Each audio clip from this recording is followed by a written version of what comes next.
Hi guys, it's RBB. I thought it was time that we try making something together, or making some little scene so you can see putting all of the stuff we've learned in the last 8 or so videos together into like a practical scene. Like, how could we do this? Now, in theory, what we're building today, or the idea of what we're building today, we can go on to make it as complicated as we want to. We can add our textures and shaders to it. We can work on lighting. We could even eventually work on animation. We could keep, going as far as we want to with this, but let's just start with a simple scene. Before you make any scene, you really should take some time to do some pre-visualization because otherwise you're going to spend some time modeling and planning and, well, modeling, and putting together a scene and then changing your mind. Like, oh, I modeled some evergreen trees, but now I wish they were whatever else. So you want to make sure that you plan stuff ahead of time and it saves you a ton of time and gets all the bad ideas out of your head. So yesterday I just did some really quick little thumbnail sketches. I'm gonna put those on the screen. And we're gonna make a snowman scene. Do you want to build a snowman? Because it has a lot of basic shapes and we can make it as complex as we want to, and it'll be a lot of fun. So we're going to make a snowman scene and just doing a couple sketches thinking, well, what could I do? I thought it might be kind of nice to have like, a snowman like looking around at his yard, living outside like an igloo. I thought the igloo would be kind of fun, like could make it sort of cottagey and whatever. The second idea was a snowman decorating some evergreen trees. And then the third one was like two snowmen, like they were taking a selfie, and it was, snowman and his girlfriend or something. I think I'm going to go with, and I made a couple other options too. These were all super small, quick sketches. Probably took me 3 minutes to sketch out like 10 ideas.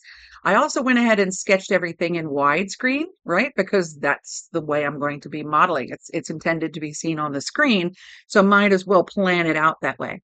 So I sort of settled on these as my favorite ideas, took no more than a couple of minutes, and I think I'm going to go with this one. So if you think about what we've got a snowman, probably with a top hat, because you got to have a top hat. And then he's going to be living by a big igloo, maybe some like stepping stones, and I'm not exactly sure what's in the background, but it's enough of an idea to get going. This also is a good way to check on your composition and think about the angle that you want to show these types of things. So that's what we're going to go with. Okay, over to Maya. Okay, this is a brand new project, so we're not doing any more like modeling exercises. This is a whole snowman scene that could go for a while, so we're going to make a new project, not just a new scene. So if you remember from one of our first videos, file down to project window, and we're going to create a new project. So you would hit new. Okay, and when you hit new, it just says project. When you hit new, then you would type in the name of your project, which I already did, called YouTube Snowman. And it's going to save in the correct place in my documents in my Maya folder in projects. And then I accept it, and it's going to have all of these folders already populated. So I already did that, so I don't need to do it again. If I said it right now, I'd be like, hey, you already did it. So I'm going to cancel that. Let's go ahead and set our project now. We've been setting it to that YouTube practice, but now we're going to do YouTube Snowman. Okay, set. All right, there we go. Awesome. All right, so if you think about all the videos we've done, we learned a lot of like good practices, like naming our objects and paying attention to not having too many faces and smoothing things and all kinds of good stuff. We're going to try and put almost everything we learned into practice in this scene. So keeping in mind the scene that we did, let's give ourselves a ground plane. So this is the plane, just a polygon plane. It doesn't have any thickness. It is still technically a three-dimensional object, but this is the right side, this is the wrong side. Okay, and we can just make this as big as we want to.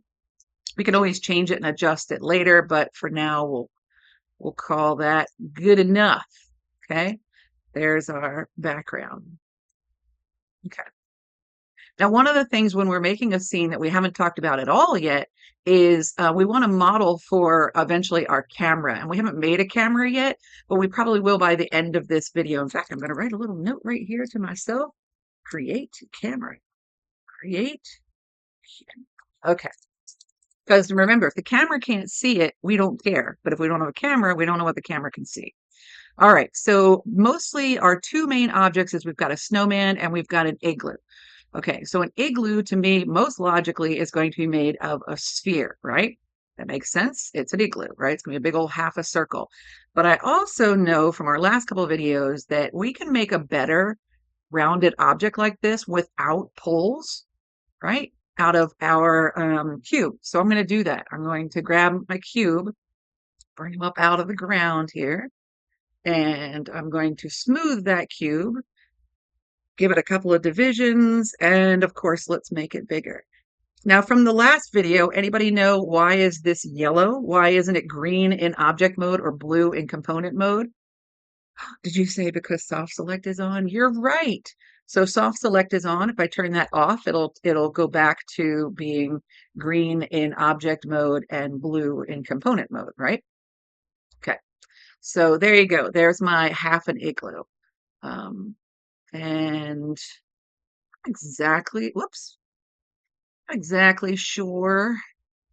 Compositionally, I think I like it kind of off to the side, think about sort of like rule of thirds. And I want this to be pretty big. I actually have the rest of my guy under here. I'm not going to delete it yet until I know exactly where where everything's going to be. And I'm going to rotate this to where, see how it still sort of has sides? Like this is a face that's facing us. I'm going to face that forward. Okay. So that's not too bad. All right. And then we have a snowman. Oh, let's name this. Our polycube is our igloo. Okay. And our igloo is probably going to have other parts of it, but right now we're just kind of laying things out. So to make a snowman, I think we could probably start, of course, with the cylinders, right? Or we could start with the cubes like we did here, but let's just make them out of cylinders. Okay, this guy, I'm going to make it a little bit bigger, and I'm going to name it. This is my snow butt. Snow butt. Okay, I'm going to make another. Now I didn't just grab this one and duplicate it since I just named it, right? Because then it would be called Snowbutt 1. So I'm just making 3 quick shapes. Okay, 3 quick, not worried about getting them in place just yet. This is the snow belly. And guess what? We need a snow noggin. Oops. Sphere. Okay. And we're going to have lots of, he's got a little tiny head. We're going to have lots of shapes. So we want to make sure that we're naming things as we go. All right. And this is snow noggin. Okay. Now, if you harken back, how many times do you get to say harken a day? This is the snow noggin, this is the snow belly, and this is the snow butt. Now, if you remember, harken back to a couple videos ago where we talked about putting things together, into a group. So we're going to do that, but we're going to do it with some best practices things here. So if you look at, say, the snow butt, and we go over here to the attribute editor, nope, I lied, to the channel box editor, you can see that we've scaled it and we've moved it. Remember that it was born at 0, 0, 0, right? And we want this guy, wherever he lives, which seems to be, this is probably about where he's going to live according to our previs, right? He's going to be about maybe right here, something like that.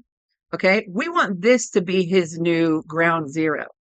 So what I'm going to do is I'm going to take the snow butt, and up here, I'm going to freeze transformations. Now watch, when I click on this thing, it looks like a snowflake. Okay, it zeroes out all of the components up here. The translate, move, scale, and rotate are 0.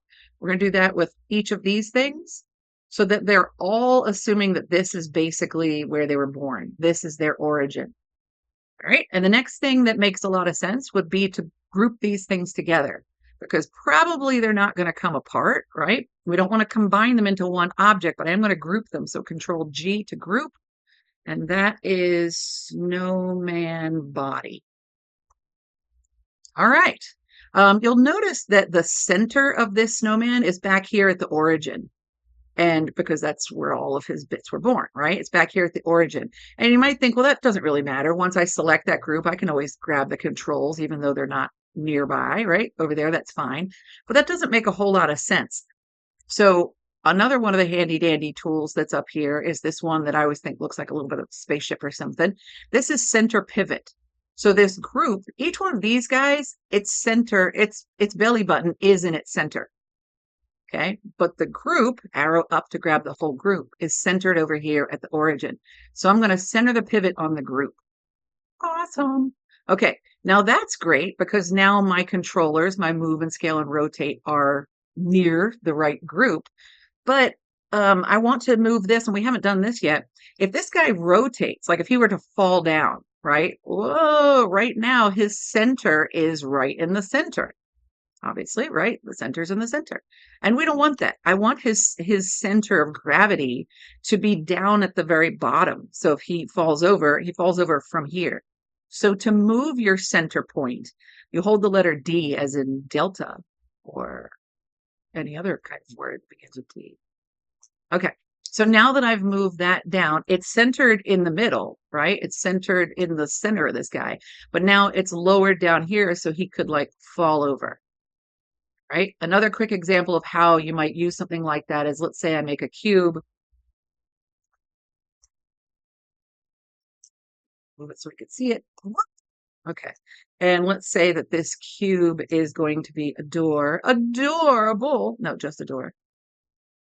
Okay, here's our door. Great. Okay, if we were to open and close that door, that doesn't make a lot of sense, right? It's like a revolving door or like a mixing blade or something. That's not right. We want to make sure that we move it over to where the hinges are. So if we hold the letter D, we move that center widget over here, and now it opens and closes like a door. Okay, so it's wherever you want that hinge. That would work for elbows, for doors, for, whatever. All right, we don't need that guy. Delete it. Let's check and see. Oh, we have one thing we didn't name, and that is the ground plane. Okay. Plane. Okay, ground plane. All right. So we've got like our main objects, right? And we're sort of figuring out our composition. Now we can't really figure out our composition because we don't have a camera yet. So what is the camera seeing? Is the camera seeing this? Is the camera seeing this? This is all kind of cuckoo crazy. So we're going to go ahead and jump to what I said I was going to do at the end, and we're going to create a camera because everything we do needs to be based on what the camera can see. So to create a camera, we can go up to create, right? And again, there's a bunch of ways to do this. I can go to create and down to camera, and the camera I want is called camera. Okay, not too fancy. Create camera, camera. Now there's other cameras, but we don't need those. Okay, so what's happening right now is this created this camera here at the origin, and it created just this sort of camera shape, right? It's not really this kind of camera. Focus in on that. Okay, this is just an icon to show us the camera. The camera is actually this infinitely tiny bit right here that would be at the lens of the camera. Okay, this is our camera. Now, how do we look through this camera? Well, it'd be kind of silly if we had to like go behind it and pretend it was like a real camera. I wonder what the camera can see. That's kind of kooky. So how we can look through this camera is a couple different ways. One is in this panel, right, that we're looking through the perspective camera right now. And you remember that if we hit the space bar, we look through the top Y camera, the front Z camera, the front X camera, and the perspective camera. Okay, we want to look through this camera. And I'm going to go ahead and call this camera scene cam so that I know that that's my main scene camera. So what I can do is I can go up to panels. This is a panel, right? I can go up to panel and I can change my perspective. Now, Maya's like, wait a minute, that's perspective. What do you mean perspective? In this case, it's POV, like from the point of view of the perspective camera or the scene camera. Okay, so I'm going to choose the scene camera. And now this is what that camera can see. And you can see down here at the bottom, scene cam. Okay, he's looking down the Z axis. I drive this around exactly like I did the perspective camera, no different. So it's like Maya Basics, video 1. I'm holding down Alt, left click to toggle around, middle mouse to pan around, and right click to zoom in and out. No different. For some reason, I have found that my students get all really confused. Like This is no different than the perspective camera. So if I switch this back to perspective and I move around the way I've been moving around the whole time we've been working on Maya, this is no different. We just can't see the icon that is the perspective camera. Okay, so now I'm in the scene camera. So I can move my camera all around and looking at my previs and sort of thinking about perspective and rule of thirds and composition and all that kind of stuff. Like, do I want to be close up on this guy? Is he sort of the star of the show in his house? Or do I want to see more about like where he lives?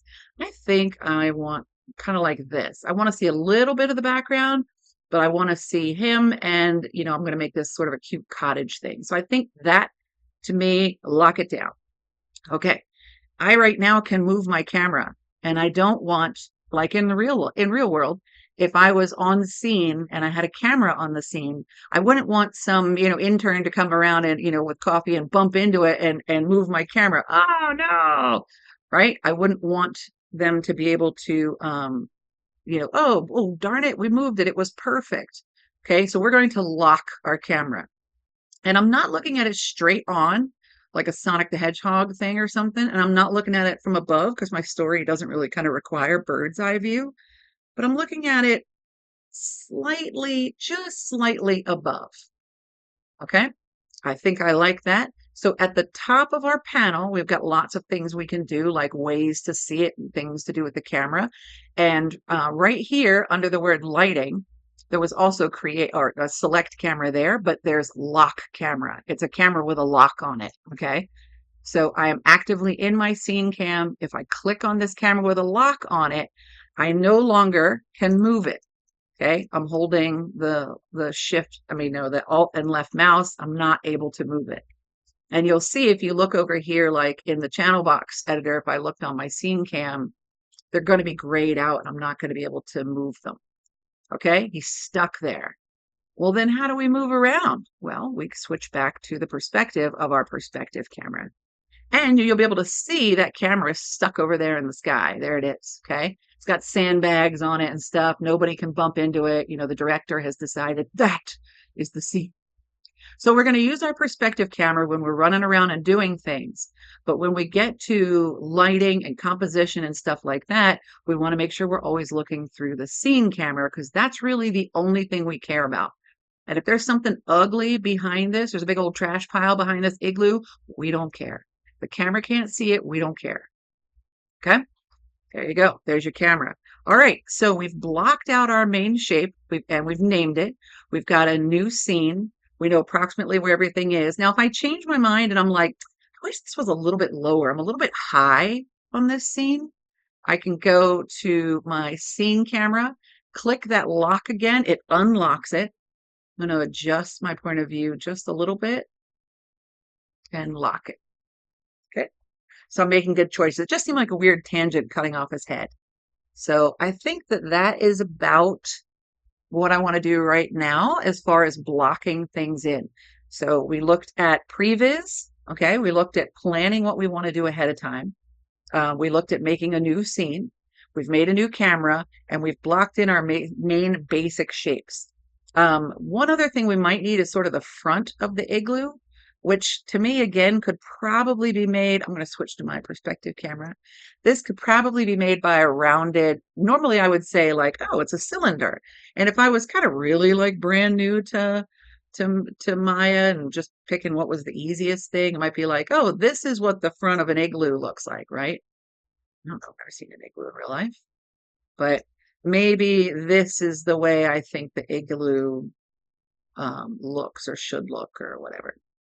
Okay, turn, like there you go. There's our, igloo opening, probably bigger. Sink it into the ground a bit. Now it needs to be big enough that this dude can come in and out of it, right? But I don't know, that looks kind of lame. Okay. Yeah, it's igloo-y, but not really very cute. So I think I'm going to go with my cube again. Although, since we're just blocking it in right now, I could just stick with that cylinder because then it would help me see where all my objects were and set up my composition. So I'm going to go ahead and make my cube, make it bigger, bring it forward.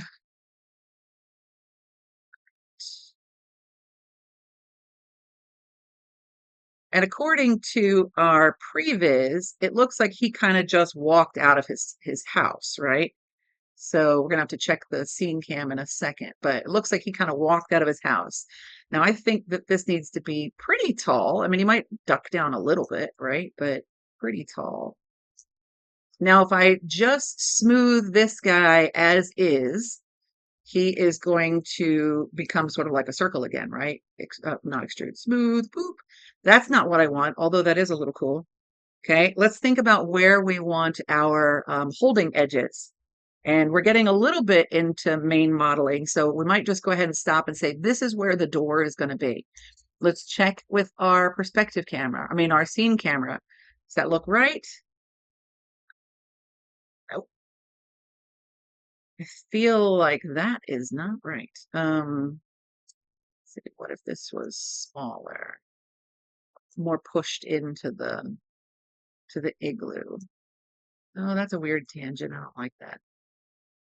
All right, I do want to decorate this and make it cute, but I want to make sure that it all works. Let's go ahead and switch back to our scene camera, unlock the camera and move and see if there's a better angle. That's pretty good, right? Because now we can still see the igloo. What if the igloo was a little larger? Okay, and snowman, arrow up to grab the whole thing. Let's move him here and forward a little bit. I think that's good. All right, I like that. So I'm going to lock my camera again. Locked it. Oops. Oh, yeah, I locked the scene camera, so I can't move it around. No, no, no. All right, everything is kind of blocked in. Let's name this igloo door. Okay. So if you have been following along, or if you want to pause this and try this, um, give yourself 5-10 minutes to get all the bad ideas out of your head and decide what kind of scene you want to make. All right. Once you do, then just make a new project. Make sure you set your project and then roughly block in where everything is going to go. Now, we may have some other mountains and stuff here, but we're going to talk about backgrounds later. We might add some trees and things, but right now, looking at our previs, okay, pop the previs back up for a second. Looking at the previs, this is our main shapes. Okay, and I think that's enough for today. So what we're going to do is we're going to save this scene, save scene as, because this is a brand new scene. Now, yesterday I saved snowman scene. I'm actually just going to save over that. So this is my first snowman scene. Okay, snowman scene, my binary file, save as. It's going to say, hey, do you want to write over it? Yes, I do. Okay, so tomorrow, next day, whatever, when we come back to this, let's say we went to go work, we're going to set our project and we're going to work on our robot model project, file, open scene, and we're working on something else. Okay, so we're working on this project and we're doing something else over here. And it's like, oh, it's time to work on our snowman. All right, let's set our project to our snowman, set, open our scene. And there's our snowman scene, and it'll bring us back to where we are right here. And then we'll move on to step 2. All right, I hope that was fun, and I hope you're excited about making cool stuff. We can make this as complex as we want. The next video, we're going to refine these shapes, including refining the basic structure of this, including giving it some windows. And we're going to start modeling some cool stuff on the snowman, including like a top hat. That's going to be using things like beveling and smoothing and soft select and all the skills we've learned. All right, you guys, hopefully that was fun, and I will see you next time. Bye-bye.